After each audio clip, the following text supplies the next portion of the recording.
Infórmate en ecomedios.com. Seguinos en Instagram, @ecomedios.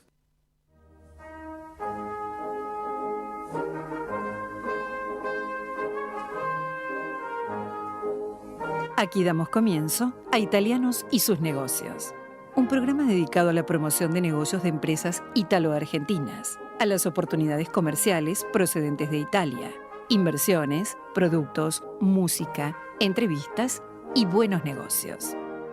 Promueve la Cámara de Comercio Italiana en la República Argentina. Producción general, Arturo Curátola. La Cámara de Comercio Italiana en Argentina ha creado la categoría de socio digital para que desde la distancia las empresas pymes y profesionales puedan acceder a oportunidades comerciales, cursos online y asesoramiento gratuito en comercio exterior, economía, créditos y legales. Comuníquese al 011-481-65900, 011-481-65900 o enviando un mail a ccibaires@ccibaires.com.ar. Asóciese, los esperamos. No dejemos de cuidarnos. Usemos siempre tapaboca. Mantengamos distancia. Elijamos espacios abiertos. Ventilemos lugares cerrados. Para más información, entra a buenosaires.gov.ar/coronavirus. Cuidarte es cuidarnos. Buenos Aires Ciudad.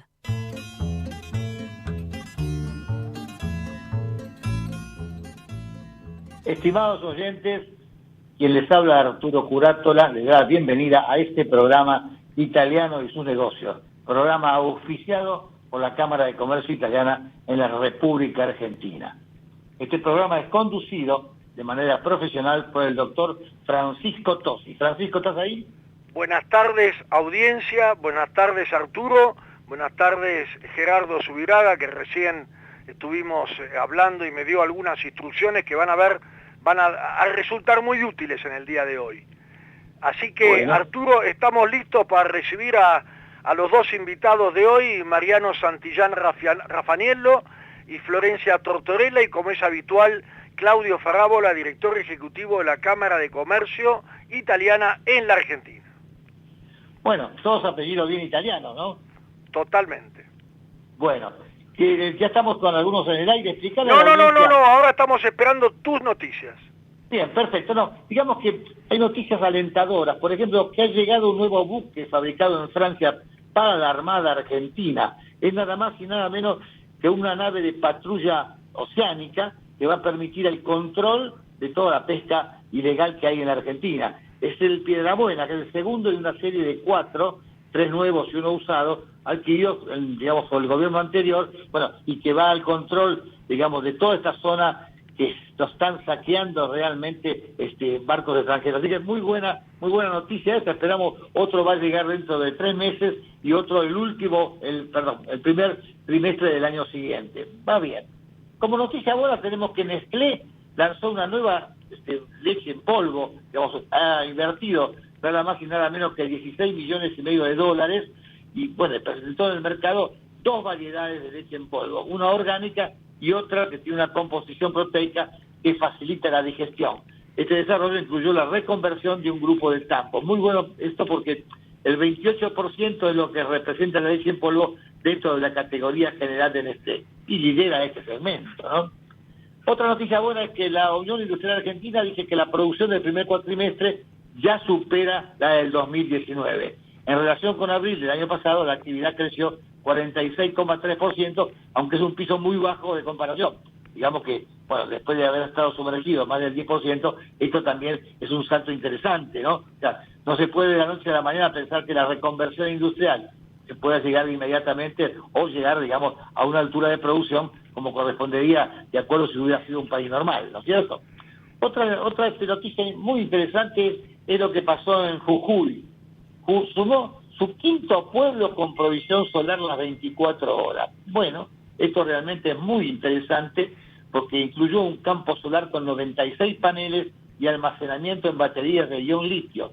El avance jujeño se colocó en la tensa pulseada con Bonista por la reestructuración de la deuda bonaerense. Es decir, por un lado tenemos una tensión y por el otro lado tenemos que Jujuy está, bueno, sumando su quinto pueblo con la provisión solar de 24 horas. Realmente es más que interesante, ¿no te parece, Francisco? Es esencial que exista la conversión a energías renovables y de paso, algo que ya dijimos otras veces, pero no está de más repetirlo, afortunadamente se mantiene como política de Estado, porque ya hace más de 7 años que está en curso el aumento de la potencia de generación de energías renovables, pasando del 1% rumbo a ese famoso 20% que es la meta generada por la ley con estos contratos en dólares garantizados por el Estado. Así que realmente dentro de muchas veces se habla de discontinuidades, que se cambian las políticas, esta es una política que se mantiene. Bien, algo muy interesante que era hora que se pudiese hacer, que digamos, invertir para producir mejillones.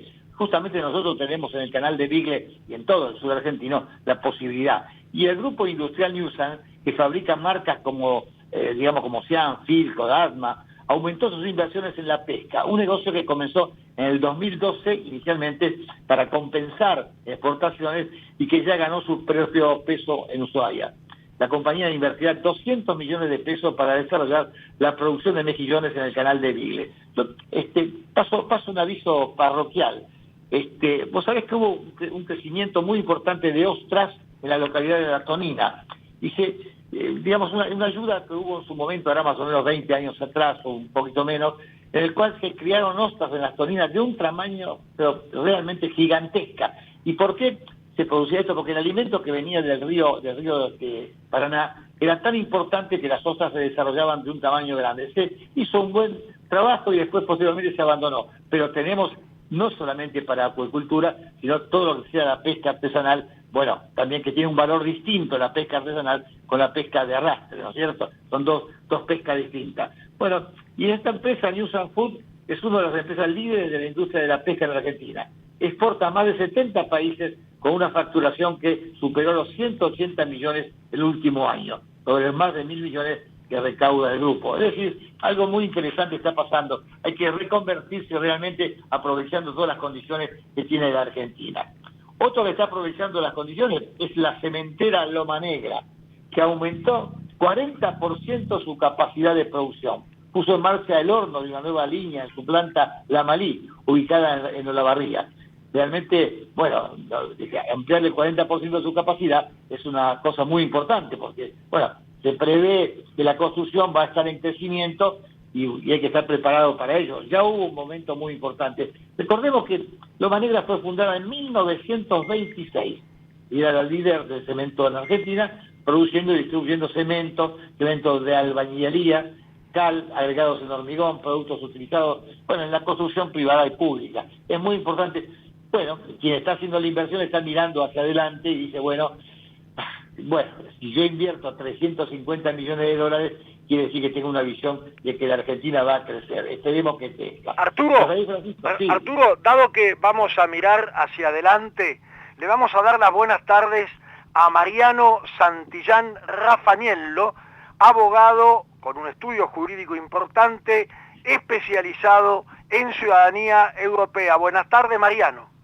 Hola, buenas tardes, Francisco, Arturo, ¿cómo están? Hola, un gusto saludarlos. Mariano, buenas tardes. Buenas tardes. A ustedes y a la audiencia. Mariano, vamos a, la verdad que este es un reportaje que estábamos esperando, una entrevista que estábamos esperando hace tiempo. Qué bueno, me alegro, aquí estamos. Totalmente.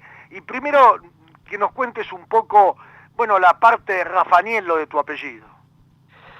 Rafaniello, es el apellido mío materno, viene por parte de mi mamá. Mi abuelo, Rafaniello, era ciudadano italiano, nacido en un pueblito en la Campania, en la provincia de Avellino, en un pueblito de 6.000 habitantes llamado Lioni. Ah, Irpino como Cicerón. Irpino, exactamente. En una zona muy linda. He ido 2 veces, tengo familiares allí. Acá vino mi bisabuelo con sus 5 hijos, entre uno de ellos mi abuelo con 10 años. Y bueno, tengo familiares allá en Lioni, que los he tenido el gusto de conocerlos. Con vida queda en la generación de mi abuelo, el primo, hermano.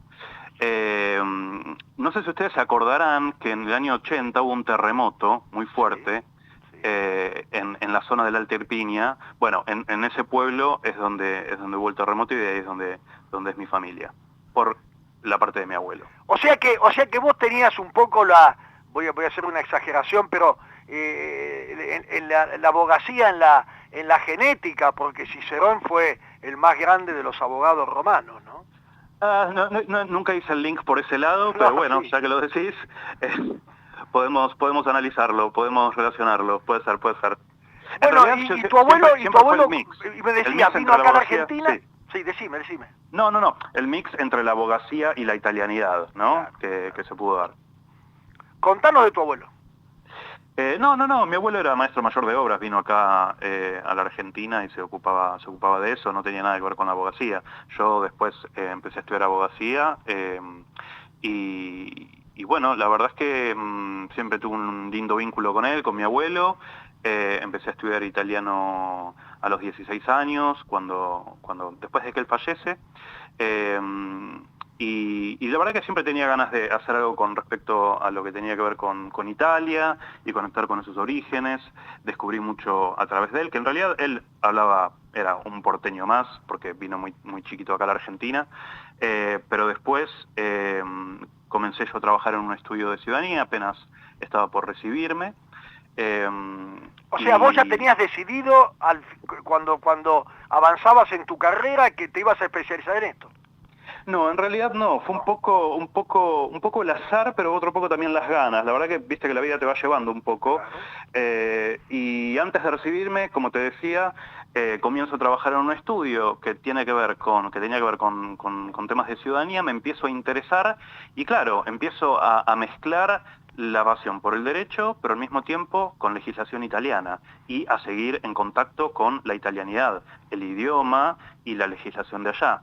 Entonces, esta bilateralidad, ¿no? Argentina-Italia, porque inevitablemente tenés que combinar ambas legislaciones y armonizarlas, hizo que luego, bueno, después me largara solo. ¿Te largara solo quiere decir que armaste un estudio por tu cuenta? Exacto, sí, empecé a trabajar, honestamente fue en trabajar. Cuando me largué solo, dije, bueno, vamos a ver cómo hago. Empecé a trabajar solo en mi casa. Hoy somos un estudio aproximadamente de 14 personas.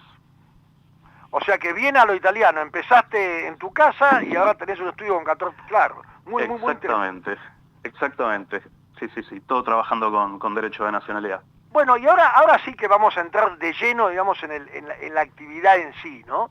¿Por qué no nos explicás un poco? Porque vos te especializás en ciudadanías europeas, lo de italiano también, pero europeas, y nos contás un poco cómo es, así a grandes rasgos, ¿no? Cada país. Sí, a ver, en realidad, más que nada con Italia, por supuesto, como te comentaba, por el tema de la italianidad, luego fui ampliando un poquito al resto de las nacionalidades. La diferencia sustancial radica en que Italia es la legislación más laxa, más amplia, que nos permite poder obtener nacionalidad, y al mismo tiempo el que mayor número de inmigrantes en la vieja inmigración europea le aportó al país, ¿no? Entonces, esto hace que, bueno, mayor personas con ascendencia italiana puedan obtener una nacionalidad de Italia, a diferencia de otros países como por ejemplo España, o Alemania, o Hungría, o Austria. ¿Qué restricciones tienen España, Alemania y Hungría que vos citaste justamente con respecto a Italia? Así a grandes rasgos, ¿no? A grandes rasgos, sí, porque es amplísimo el tema. Pero a grandes rasgos, básicamente, por ejemplo, Italia se constituye como país en 1861, cuando el Reino de Italia, digamos, emerge. Entonces, lo que la nacionalidad italiana dice desde ahí, ¿sí? Un italiano, una persona que pudo haber nacido previo a la constitución del Reino de Italia, ¿no? Pero que falleció con posterioridad a 1861, que es cuando Italia se convierte como país. A partir de ahí, si es por línea masculina, después está la vía materna, que se puede llegar a hacer un juicio en Roma contra el Estado italiano, pero se puede obtener sin límite de generaciones. A veces el mito más grande es cuántas generaciones para arriba yo puedo ir. Y la realidad es que vos podés ir la cantidad de generaciones que quieras, en tanto en cuanto tu ascendiente italiano haya fallecido con posterioridad a 1861. Esto no lo permite el resto de los países, como España, como Alemania, como Hungría, como Austria, que además, por ejemplo, países como Alemania, como Hungría o Austria, además te piden una prueba de esa nacionalidad. No basta, por ejemplo, con el acta de nacimiento, ¿no? ¿Y te qué es piden una además prueba de la nacionalidad? una prueba de la nacionalidad podría llegar a ser algún pasaporte, ¿sí? Que imagínate que en esa época venían por ahí con el pasaporte y, bueno, las generaciones que seguían hasta hoy no lo conservaron. O sea, Entonces, vos me estás diciendo, Mariano, que si Belgrano se hubiera querido hacer, tenía que hacerse del reino de Cerdeña, porque el papá venía desde Onelia. ha sido muy puntilloso y de hecho lo tenía anotado porque justamente hace poco se conmemoró el Día del Inmigrante Italiano. Claro. Y técnicamente Belgrano y su padre nunca lo fueron. Claro. Porque 3 de fallecieron junio. con anterioridad. Exacto. Pero bueno, sí, te piden una prueba de nacionalidad de otros países, como por ejemplo una carta de ciudadanía o un certificado del ejército. Si no lo tenés hay que buscarlo en los archivos, que muchas veces están destruidos. Italia esto no lo exige, por ejemplo. No lo exige. No, exacto. España, por ejemplo, digamos, el español que venía acá a la Argentina, por ahí luego el descendiente había nacido español, porque recordemos que Europa lo que tiene es el derecho de sangre, a diferencia de nosotros, de América, de Canadá hasta Argentina, tenemos el derecho de suelo. Esto es una cuestión histórica, que cuando Europa empieza a expulsar personas y las personas empiezan a emigrar a América, tuvieron el derecho de sangre para no perder justamente este ligamen con los emigrados, ¿no? Entonces Europa quedó con el derecho de sangre y nosotros quedamos con el derecho de suelo. Por eso nosotros podemos tener las dos, por suelo por haber nacido aquí en la Argentina y por sangre por tener una ascendencia europea. Pero bueno, España, yendo al caso particular, te pedía que cuando cumplas la mayoría de edad, vayas a tu lado y pidas de conservar esta nacionalidad española, que las personas en ese momento, por desconocimiento, no lo hacían. Entonces, la perdían, y por eso es que hoy España solamente otorga nacionalidad hasta los nietos. En muy poquitos contados casos, con excepciones, y habría que ver caso por caso, algún que otro bisnieto. Pero hasta el nieto es donde podría llegar. Y vos hablabas de Alemania. Alemania también es restrictiva, me dijiste. Alemania también es restrictiva, te pide esta prueba de algún tipo de prueba, por ejemplo un pasaporte, un certificado militar, para probar que, porque en Alemania, si yo traigo un acta de nacimiento de una persona nacida en Berlín, para Alemania esa persona nació en Berlín, que no significa que sea alemana. Claro. ¿Sí? Tendríamos que tener otro tipo de prueba que diga que era alemán. Claro, yo te digo, el caso personal mío, yo nací en Suiza, pero yo no soy suizo, ni Suiza me reconoce como suizo. Ok. Por el simple hecho de haber nacido allí. Claro, exacto, eso es lo que yo puedo haber nacido en el medio del Coliseo Romano, ¿sí? Pero que Italia no me va a considerar italiano en tanto en cuanto mi ascendencia no sea italiana.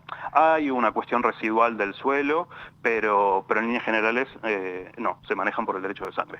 Claro, y ahora esto del ius sanguinis significa que tiene que ser el solicitante el que tiene que probar, obviamente, que lleva sangre italiana, y eso es todo un procedimiento que vos, bueno, tenés mucha experiencia. ¿Y cuáles son los problemas que más comúnmente vos has escuchado o has visto?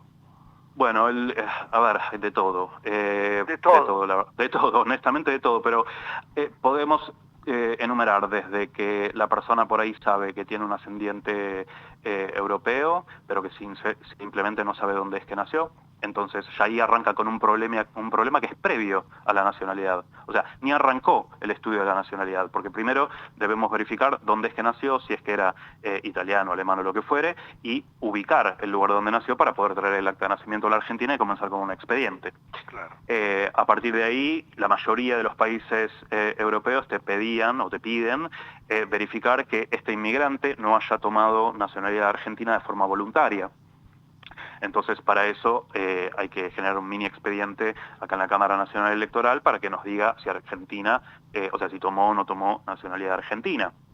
El tema de las rectificaciones, muchas veces pasaba que los inmigrantes venían con un determinado apellido no conociendo muy bien el dominio del idioma español. En esa época el Estado argentino por ahí no estaba tan organizado como ahora, los estados en líneas generales, entonces uno decía el apellido con su lengua, el oficial del Estado civil lo anotaba a como le parecía, y el inmigrante por ahí también podía ser que no era analfabeto, o que tenía miedo de discutirle al empleado del registro civil, entonces el apellido quedaba registrado de un modo diferente al original. Está muy bien lo que estás diciendo, porque en los años de mayor inmigración, que es desde 1870 a 1930, el nivel de alfabetización era del 25%. Totalmente. Que no obstante era más alto del que se encontraba local, pero no dejaba de ser muy bajo, ¿no? Totalmente. Modernos. Y el inmigrante que venía aquí, lo que quería básicamente era radicarse, trabajar y establecerse. Entonces daba sus datos y por ahí se anotaban de una manera que no era correcta, y bueno, quedaban así con el apellido cambiado en el transcurso del tiempo. Total, digamos, a los fines prácticos no le modificaba mucho la vida. Vos mencionaste que había una traba para la línea materna hasta el año 40 y tantos, ¿no? Algo así dijiste. Sí, exacto. El tema es que Italia permite, ¿sí?, por vía administrativa, esto es ante un consulado o un municipio, una comuna italiana, que la mujer transmita nacionalidad recién a partir del 1 de enero de 1948, que es cuando se sanciona la nueva Constitución Nacional Italiana y se declara igualdad completa de todos los ciudadanos. Entonces, como esta ley, ¿sí?, porque la ley de nacionalidad es anterior, es una ley de 1912, donde indicaba con el concepto de padre de familia, ¿no?, que el padre era el que transmitía la nacionalidad, y en ausencia de padre, a grandes rasgos, ¿no?, lo hacía la madre. Entonces era el padre que la transmitía. Entonces, a partir del 48, el Estado italiano, a través del consulado o a través del municipio, te permite transmitirlo por línea materna. Entonces a veces pasa que venía una mujer italiana que tenía un hijo nacido en el 47, un hermano de ese nacido en el 47 que nacía en el 49, y tenías una misma madre italiana con un hijo italiano y el otro no. Claro. Y toda su descendencia. ¿Qué hay que hacer ahí? Ahí hay que hacer un juicio. ¿Un juicio? Hay que hacer un juicio en Roma con un abogado italiano contra el Estado italiano. ¿Y eso es una cosa que es costosa? ¿Cómo es?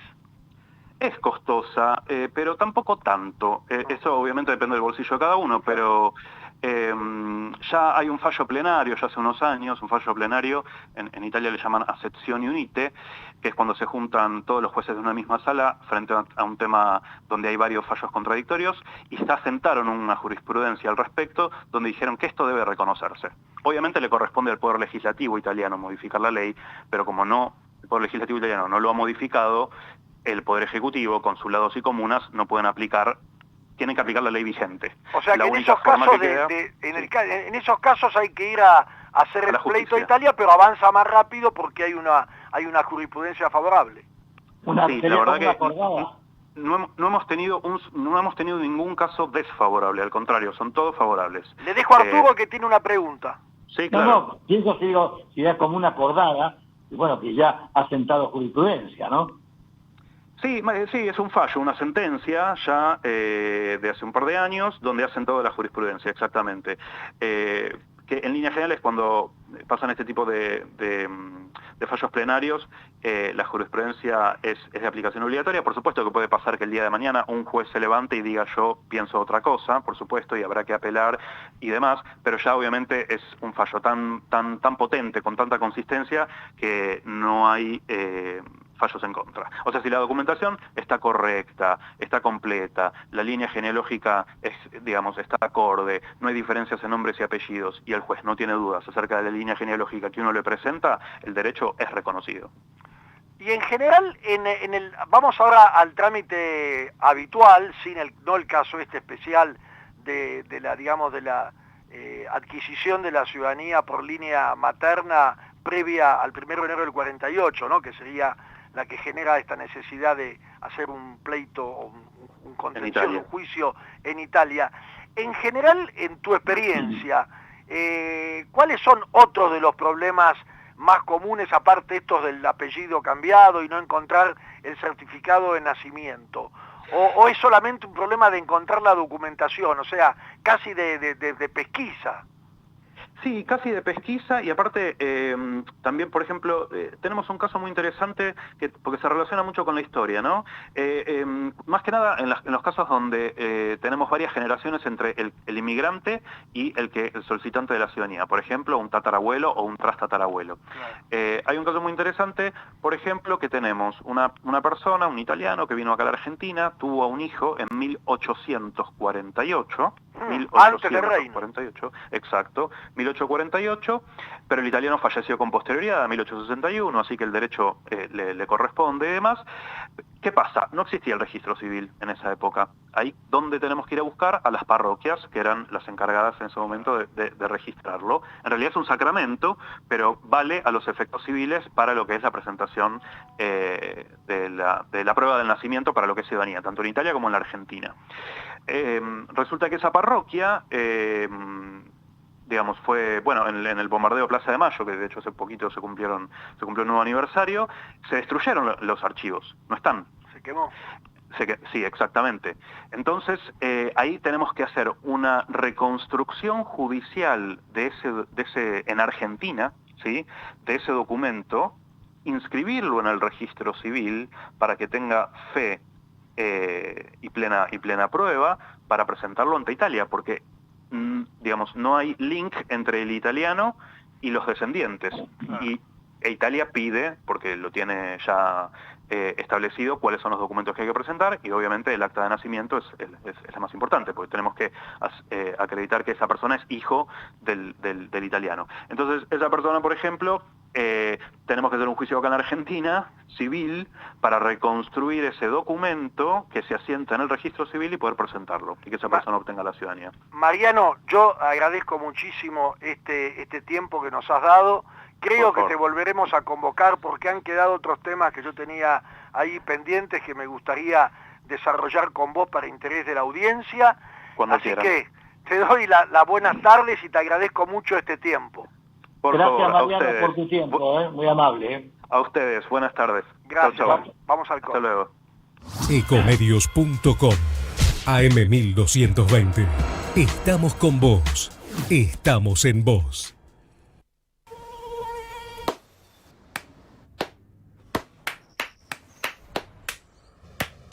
No aplaudamos al mosquito, combatámoslo en serio.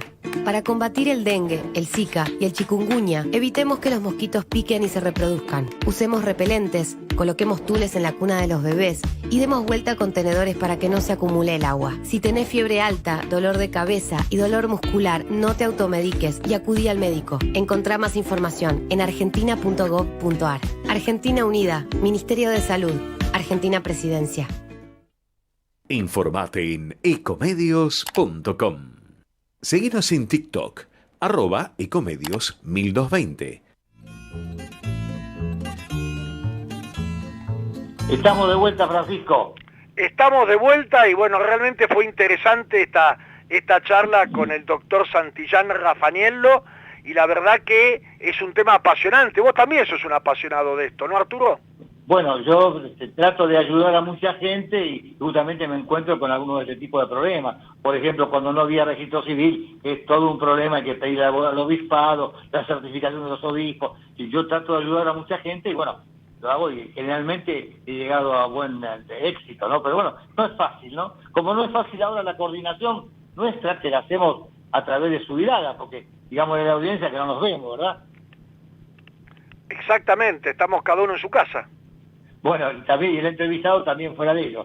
Bueno, mientras esperamos a la entrevistada, ¿qué te parece si nos damos alguna otra noticia o la tenemos ya? No, todavía no la tenemos, va a venir en unos minutos porque Florencia Tortorella nos anticipa también un tema que creo que va a ser de mucho interés de la audiencia. Así que comenzá vos, Arturo, y ya te aviso cuando está la invitada. Bueno, perfecto. No, digamos que se está produciendo algunas inversiones muy interesantes. Por ejemplo, Sur de los Andes invierte 200 millones para construir una nueva bodega. La empresa prevé sumar 500.000 litros de capacidad productiva. Actualmente exporta, algo muy curioso, el 90% de su producción a Estados Unidos, Canadá y Brasil. Ahora apuesta a ganar en el mercado local. Pero es muy interesante porque esta bodega, digamos, ya tiene muchísimos años, ¿no es cierto? Y bueno, está operativa, imagínate, en 35 estados se exporta todo esto, lo cual le da una característica muy especial, es decir, está consolidado en el mercado exterior. Y esto es muy importante, respetar las reglas, porque cuando se pierde un mercado, reconquistarlo cuesta muchísimo, ¿no es cierto? Esta empresa está ganando mercados como Inglaterra, China y el sudeste asiático. Yo recuerdo año 1978 en Taiwán, que esto lo dije varias veces, estaban los vinos y las frutas chilenas. Nosotros ni estábamos por asomo, o sea que muchas veces la necesidad, como un país como Chile, que no tiene tierras, no tiene tantas tierras, tiene que apelar a crecer. Bueno, esto dice que es una bendición para el que no tiene tanta abundancia como nosotros, ¿no es cierto? ¿Sabes que pasó algo muy interesante? Digamos, con alguien hizo un cambio muy estructural en cuanto a invertir en la industria de alimentos. Digamos que se llama Fabio Calcaterra, que tiene la empresa Simplot, ha hecho una inversión tremendamente importante en las papas que está exportando hacia el exterior. Como sabemos, digamos, la hermana de Franco Macri era María Pía, y él es el sobrino directo. Y realmente ha hecho una empresa que está exportando, digamos, a muchos países del mundo con una calidad muy importante, porque ha creado un almacenaje en frío en la planta de Luján de Cuyo en Mendoza.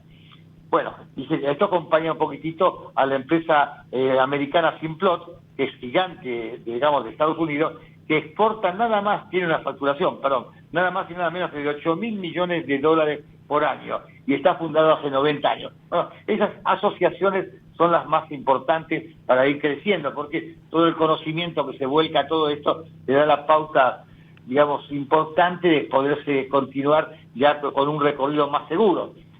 Cuando tiene a Brasil, lo tiene como socio estratégico, y digamos que es una oportunidad importantísima. No es lo mismo el país hace 20 años que ahora. Entonces, digamos, se está acercando cada vez más y exporta el 75% de su producción a Brasil, que es su mayor comprador. La empresa invirtió 20 millones de dólares en el centro de almacenaje en frío. ¿Sabes que ha pasado una cosa muy característica estos días? Que es que el boom de los cursos cortos para el trabajo digital. Digamos que la inscripción de cursos online creció un 30%. Esa transformación digital, innovación y análisis de datos entre los más demandados. Me parece que esto de la pandemia y quedarse en casa, también algunos lo han aprovechado muy bien, como se está dando no solamente, digamos, para los altos ejecutivos, sino también a la gente que necesita oficios. Hay una cantidad impresionante de lugares donde hay aprendizaje de oficios presencial o, digamos, a través de Internet. Pero hay también una cantidad importante de cursos, por ejemplo, en KS, que es gestión de negocios internacionales, otros que ya el programa de alta dirección, ESBAC, de metodología de distinto tipo, otra ITEBA que hace la fintech, es decir, la UCA, por supuesto, todos estamos hablando también de universidades, pero esto está dando la posibilidad de crear realmente empresas o capacitarse como corresponde. Ya hemos visto la cantidad de empresas que están valiendo millones, que parece un sueño, miles de millones de dólares. Bueno, esto se está dando por la capacitación en estos cursos. Decía el otro día un señor que acaba de calificar su empresa 1.000 millones, que él había aprendido computación en Lanús. Pero no, ¿aprendiste en algún lugar importante? No, aprendí computación en Lanús, y después la imaginación me hizo volar hasta hacer la empresa que acabo de hacer. Bueno, muy importante, digamos, como estas nuevas empresas que nosotros conocemos tecnológicas, que valen 1.000 millones de dólares. Es una fantasía realmente. ¿No te parece, Francisco? Un unicornio, y de la misma manera, con el mismo entusiasmo que vos contaste en la del unicornio, de los varios unicornios argentinos, vamos a presentar a Florencia Tortorella, que nos va a hablar del Fondo Fiduciario en Alimentos que ella está gestionando, que realmente, bueno, primero yo hablando con ella y preparando la entrevista hablábamos de lo más importante, su origen italiano. Buenas tardes, Florencia Tortorella. Buenas tardes, Francisco, Alberto, Arturo, qué bueno escucharlos, y a toda la audiencia. Hola, Florencia, buenas tardes. Buenas tardes. Te bauticé, me bauticé. Adelante, adelante. Bueno, muy contenta de estar acá en representación de la familia y justo hablábamos con Francisco del origen, porque me hizo un poco también charlar con la familia y repasar algunos detalles, y eso es lo lindo, un poco de reconectar con nuestros orígenes, y agradecida de estar acá en este espacio. Porque son nada menos que 4 generaciones, ¿no, Florencia? Sí, pero ¿sabes que me confundí? Son 5, porque 5. yo ya estamos, claro. Ya me hacía soy joven, pero no tanto, así que ya es la 5ª generación y estamos preparando a la 6ª. Allá por principio del siglo pasado, llegaba a La Pampa mi tatarabuela, que era una pequeña, una niña, que para mí es la nona, ¿no? Claro. Así que llegaban los tatarabuelos y mi bisabuela, la nona, llegaba de chiquitina ahí a Intendente Alvear, a donde ahora nosotros seguimos con la misma casa que armaron y que construyeron con sus propias manos ellos. La construyeron ellos. ¿De dónde llegaba? Llegaban de Budrio, de Bolonia. Llegaban de Budrio, llegaban en barco, y un poco el pasapalabra de la familia dice que en realidad su destino era acá, pero llegaron a Brasil, a Minas Gerais, así que hay parientes también brasileños, y acá en vez de estar hablando nosotros podríamos estar, si la suerte hubiese sido distinta, estaríamos hablando en portugués. Así que después de unos años llegaron desde Budrio hasta hacer la América en el noreste de la provincia de La Pampa, los Pascuali. Y de mi rama, en realidad, Clelia María Anunciata, ¿no? La nona, mi bisabuela, de la mano de sus padres, de Andrea y de Cleonicia Parma. Y nosotros hoy uno de esos campos que están ahí, que con mucho esfuerzo ahí se pasaron generaciones y lo seguimos teniendo, se llama La Nona. Porque después pudieron, esos campos pudieron comprarlos, ¿no? Con crédito. El bisabuelo logró hacer de esos que eran chacareros que los trabajaban, después hacer los propios, con todo el esfuerzo que siempre, hablamos, y también como estábamos hablando preparando la entrevista, con el esfuerzo que nos caracteriza. Claro. Y lo lindo es que después se enamoraron, como son las historias así de amor, y se enamoraron con el vecino, y el vecino era alemán, así que ahí tenemos una parte alemana, y la parte de la familia que queda Pascuali, porque obviamente como fuimos ahí perdiendo el apellido de nuestro lado, que yo soy Tortorella, porque después lo retomamos con otro italiano, pero del sur. Pero Tortorella también lo retomaron bastante bien. Tortorella, sí, escuchame, pero ahí se juntó norte y sur, un poco como con mi abuelo Tortorella, pero Pascuali siguen siendo obviamente una familia que están ahí en el Intendente Alvear y en La Pampa, y tiene el campo que se llama Pascuali. Nosotros tenemos nuestro campo que se llama La Nona, y seguimos siendo todos familia y vecinos. Se llama La Nona el campo. Sí, La Nona se llama el campo. Y el otro, el vecinito, como que son 2 campos, uno más chiquito, más grande, el otro se llama Don Alberto, porque el marido de La Nona era Alberto. Así que ahí que le quedó uno a La Nona y uno de Alberto en honor a los abuelos. Y de allí vamos a eso que estás llevando vos ahora, porque es una familia también aparte de la producción agropecuaria, también de las finanzas, y vos hablabas o nos planteaste esto del fondo fiduciario en alimentos que estás gestionando. ¿Qué es un fondo fiduciario para la gente, digamos, que escucha? Lo que hicimos fue un poco nuclear el conocimiento con la pasión y con lo que nos gusta, y tratar de hacerlo llegar a la mayor cantidad de gente posible. Entonces este amor por el campo, de haber nacido y vivido ahí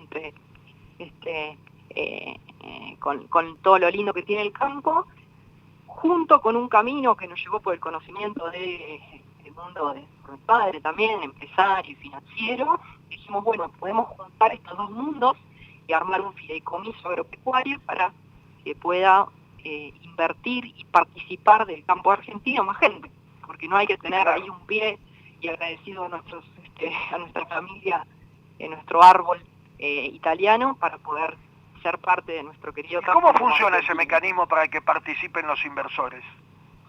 Ya te cuento, es un fondo fiduciario, digamos, un fondo de administración, hace que uno pueda sumar como una cuota aparte, digamos, sumar dinero al fondo común.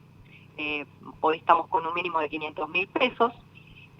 Entonces uno invierte, pone la plata, y durante una campaña, junto con el dinero de todos los inversores, se gestiona la producción agrícola, o sea, se siembra, se cuida y se cosecha maíz, trigo, girasol, toda una diversificación agrícola, o se invierte en ganadería, que es también en la producción ganadera, que está en el norte de Santa Fe, que está en otro campo, pero estamos ahí con la posibilidad de poner un pie en los commodities, en granos, y el que invierte puede decidir si invertir en ganadería o en agricultura. O sea, que si uno está interesado en poner, por ejemplo, 500.000 pesos y todos sus múltiplos, supongo, y lo quiere hacer, ¿qué tiene que hacer? ¿Ir a un portal? ¿Qué tiene que hacer? Nosotros tenemos un portal y tratamos de tener toda la información lo más clara posible para que sea para todos, a www.gestionaronline.com. ¿Cómo dijiste? ¿Lo podés repetir, por favor? Sí, gestionaronline.com. En las redes, si no, nos encuentran como gestionar_, porque como gestionar es una palabra fácil, ahí en Instagram y demás, y van a encontrarnos a Matías, a mi hermano, y a mí, explicando los negocios, explicando cómo invertir, porque es muy simple en términos de papeles y documentación, y uno puede invertir a un año, pensando, bueno, pongo la plata ahora para que se trabaje en el campo, y genera renta, y genera trabajo también, ¿no? Eso es lo lindo. ¿Y genera renta con qué frecuencia? Anual, genera renta anual. Hoy estamos estimando renta entre el 50 y el 60% anual. La ganadería con mucho menor riesgo, más conservador, acompañando la inflación, y la agricultura acompañando el dólar, con un perfil de renta un poquito más alto. Pero entonces, si uno pone hoy, por ejemplo, 500.000 pesos, el año que viene se llevaría entre 750 y 800. Claro. Florencia, hay una pregunta de Arturo que le doy la palabra ahora. No, primero que decirte, Florencia, hacer mención a tu papá, César Tortorella, un hombre con una tremenda experiencia en todo lo que estás hablando, también tu hermano, por supuesto, que son dos personas, ambos ingenieros agrónomos, y que están hablando de algo consistente, ¿no? Pero decime, ¿cuál relación, qué de beneficio en dólares tuvieron en el último periodo de un año? Mira, en el año que está cerrando ahora, yo en agricultura más del 25% en dólares. Fue un año muy, muy lindo, muy bueno, y que también demuestra nuestro campo cómo le está yendo, cómo le va. Así que, y en ganadería digo arriba del 12% en dólares.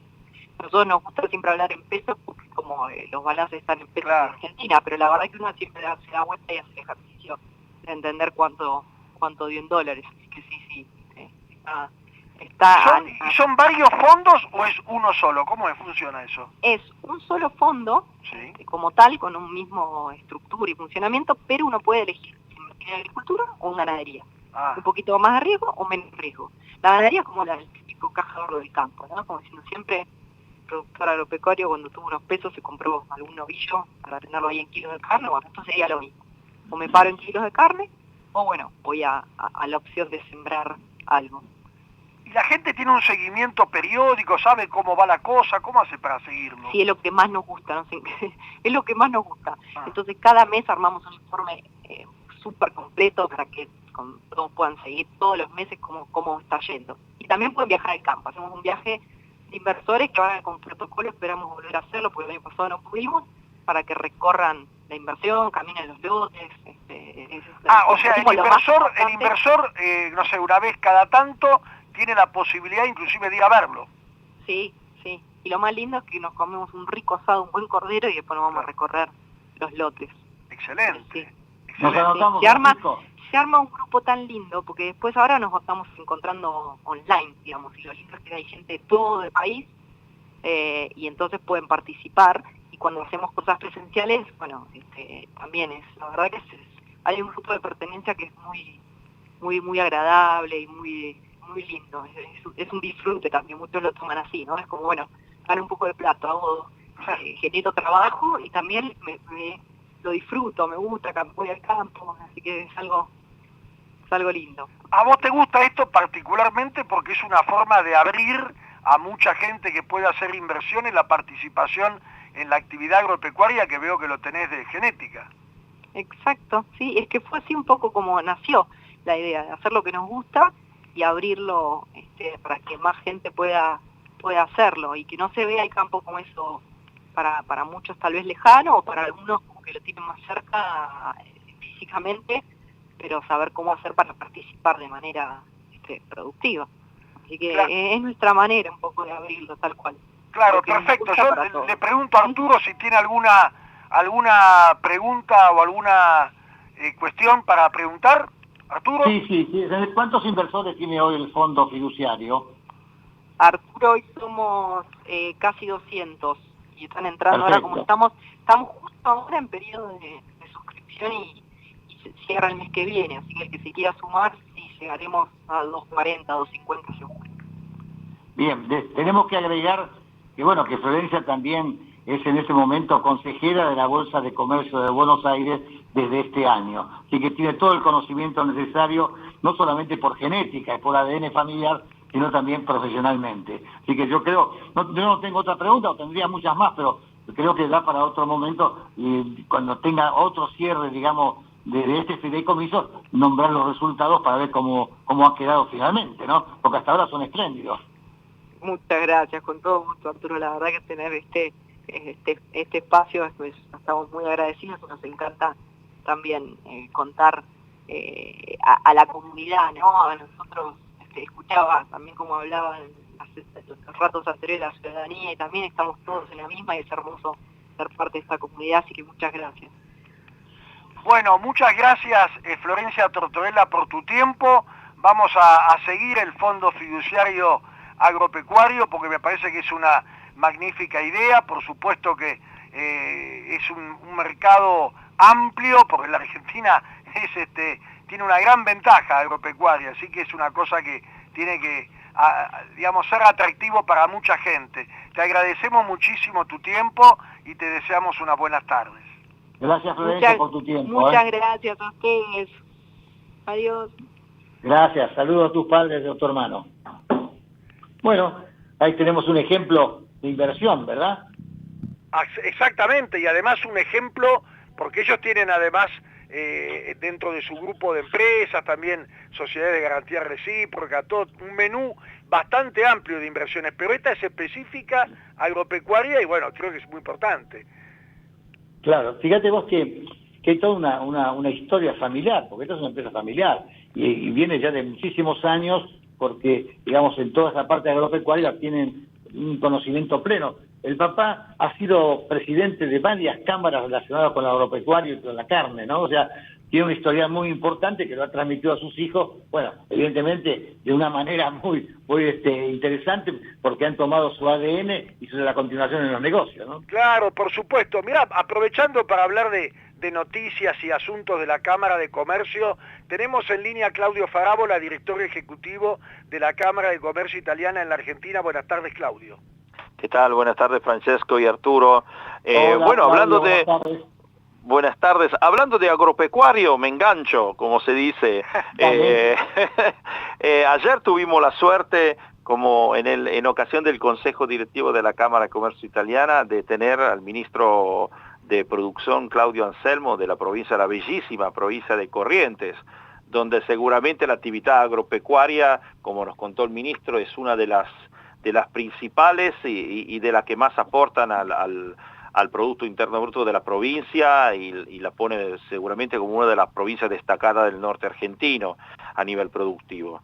El encuentro con el ministro, a lo cual participaron más de 30 personas del Consejo y socios de la Cámara, fue muy interesante porque la Cámara está siguiendo en su programa de abrir camino en las provincias argentinas para las pymes de todo el país, para que puedan, digamos, aprovechar las oportunidades de conexión con Italia, con el sistema empresarial italiano en Italia y acá, ¿no? Mejorando su tecnología, pudiendo vender sus productos, etcétera. Así que el encuentro, la verdad, ayer fue muy importante para nosotros como Cámara, que estamos haciendo un trabajo muy intenso con Corrientes, y también creo que fue muy relevante la presencia del senador Pedro Poscar Braillard, que es también el presidente de la Comisión Industria y Comercio del Senado de la República Argentina, que, bueno, nos dio su visión sobre el desarrollo estratégico de la provincia, que conoce muy bien, pero además de la Argentina. Así que el tema agropecuario siempre fue muy caro a la Cámara y es muy importante para el desarrollo del negocio.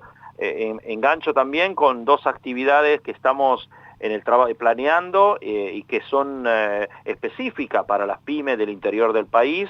Estamos organizando la primera ronda de negocio virtual después de mucho tiempo, con más de 2 empresas italianas productoras de equipamiento para horticultura y fruticultura, y a esa se le sumará una ronda de negocio de exportación de frutícola y hortícola, en colaboración con el Consulado Argentino de Milán, por supuesto, y el Mercado Hortofrutícola de Milán.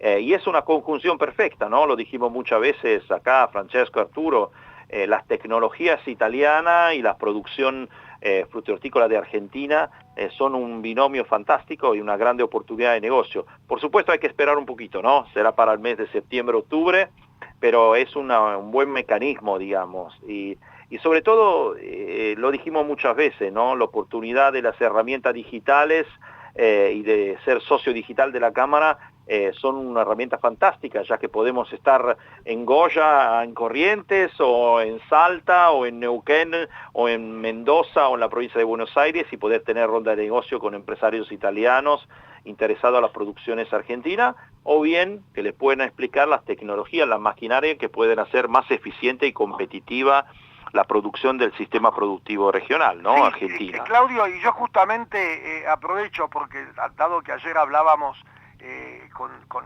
el ministro de Economía de Corrientes, pero bueno, también con el senador, que es el presidente de la Comisión de Industria y Comercio del Senado de la Nación, y de las cadenas de valor que tiene una provincia como Corrientes, que si bien tiene como actividad principal la actividad ganadera y la actividad arrocera, maderera, bueno, frutihortícola, cítrica, etcétera, también está con desarrollos de valor agregado, y es allí donde pueden haber, digamos, muchas oportunidades para empresas de la provincia de Buenos Aires, que tal vez puedan llegar a través del socio digital a establecer contactos, porque nosotros estamos de a poquito generando una red con todas las cámaras de comercio de cada uno de los municipios de la provincia de Corrientes, ¿no? Y aprovecho para saludar al amigo Giancarlo Perversi, que me acaba de pedir cómo poder conectarse para escuchar el programa, ¿no? Así que sí, espero que esté escuchando y lo salude. El presidente de la Dante Alighieri Corrientes, que es nuestro gran promotor ahí en Corrientes, la verdad fue muy importante. Fue muy interesante además porque recordamos a la audiencia que esta reunión viene el día 7 de mayo y se hicimos una reunión digamos preliminar con varios ministros, además estaba también el ministro de Industria, de Haciendas, etcétera, y Corrientes, justamente para estrechar lazo, y había más de 10 cámaras empresariales presentes. Fue sorprendente ayer, por lo menos para los nuestros, que por ahí no conocían mucho, un gran desarrollo también de capacidad exportadora de Corrientes. Claro, y además que tenemos un relevamiento ya hecho por la Fundación Observatorio Pymes de nuestro admirado Vicente Donato, que, bueno, de alguna manera como que anticipa este trabajo, primero el relevamiento, después la detección de las cadenas de valor, y después buscar la pareja, digamos, internacional en Italia o dentro de la Argentina, mismo que antes yo decía la provincia de Buenos Aires, pero puede ser la Argentina toda. Claro, y además nosotros ayer, en vez como Cámara, porque hay que siempre devolver las invitaciones, le recordamos a los amigos empresarios de Corrientes que el día 15 de julio estamos lanzando la primera grande feria de servicio de comercio exterior virtual, organizada por 22 cámaras bilaterales en Argentina, que es una gran ocasión para que las pymes de toda Argentina, que por ahí le cuesta más poder conseguir, digamos, proveedores, digamos, o consultores o expertos, digamos, en comercio exterior, en saber cómo resolver la problemática de exportación, importación. Esas 22 cámaras, Claudio, es como decir todo el mundo, ¿no?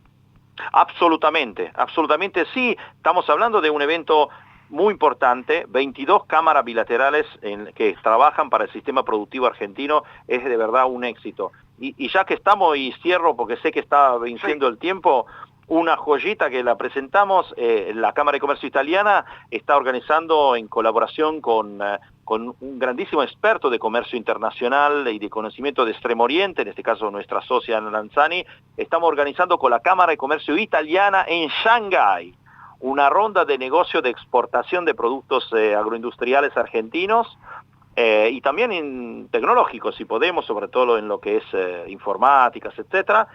Para final de año, se está previendo para noviembre y diciembre, y esta es una grandísima colaboración entre dos cámaras de comercio italiana, una en Argentina y una en Shanghái. Te agradezco mucho, Claudio, se nos está terminando el tiempo, pero esto de aprovechar de toda la red italiana, que a veces es más grande de lo que nosotros mismos estamos acostumbrados a razonar, es una gran virtud y un gran mérito tuyo. Así que muchas gracias, Claudio, por tu tiempo, y le paso, bueno, primero despedimos a Claudio Farabola, director ejecutivo de la Cámara de Comercio Italiana en la Argentina, y le paso a Arturo Curátola para el cierre del programa. Bueno, agradecemos a la audiencia habernos acompañado y lo esperamos el próximo día en este mismo dial y bueno, que sigan acompañando. Hasta la próxima. No dejemos de cuidarnos. Usemos siempre tapaboca. Mantengamos distancia. Elijamos espacios abiertos. Ventilemos lugares cerrados. Para más información, entra a buenosaires.gov.ar/coronavirus. Cuidarte es cuidarnos. Buenos Aires Ciudad. Aquí finaliza Italianos y sus negocios. Nos reencontraremos en 7 días a la misma hora para informarnos sobre proyectos y negocios de empresas ítalo-argentinas. Promueve la Cámara de Comercio Italiana en la República Argentina. Producción general, Arturo Curátola.